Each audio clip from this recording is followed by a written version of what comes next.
Bonjour mesdames et messieurs, je suis Sylvain Ténéné Ismaël, étudiant en licence 3 à l'Université virtuelle de Côte d'Ivoire en développement d'applications et e-services. L'Université virtuelle de Côte d'Ivoire est un établissement public administratif créé en 2015 par l'État de Côte d'Ivoire. Connue sous la dénomination UVCI, elle est située à Abidjan avec pour principale mission l'enseignement à distance à travers les technologies de l'information et de la communication. Ainsi, pour aider ces jeunes étudiants à s'insérer plus facilement dans la vie professionnelle et sociale, l'UVCI, avec des idées innovantes, s'est doté d'un projet de stage.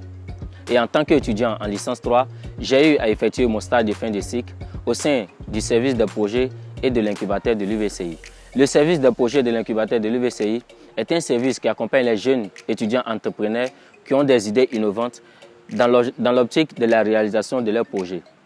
Et lors de mon stage, j'ai eu à travailler sur le projet TransCI. Actuellement, dans la plupart des agences de voyage, les guichetiers enregistrent les billets de voyage dans un gros registre avant d'éditer les billets d'embarquement qu'ils doivent remettre aux clients.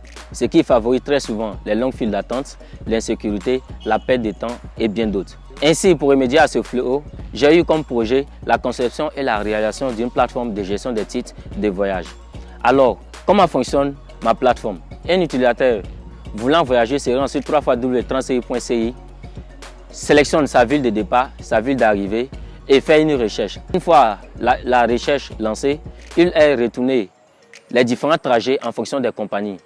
Là, l'utilisateur choisit sa compagnie préférée, le nombre de places souhaitées et clique sur choisir. Une fois cliqué sur continuer, on lui demande pour un nouveau utilisateur de créer un compte ou lorsque c'est un ancien utilisateur, il se connecte automatiquement à son compte et on lui demande de fournir son numéro de paiement et après cela, l'utilisateur pourra imprimer son ticket. Lors de la réalisation de ce projet, j'ai été confronté à de nombreux problèmes, tant techniques que professionnels.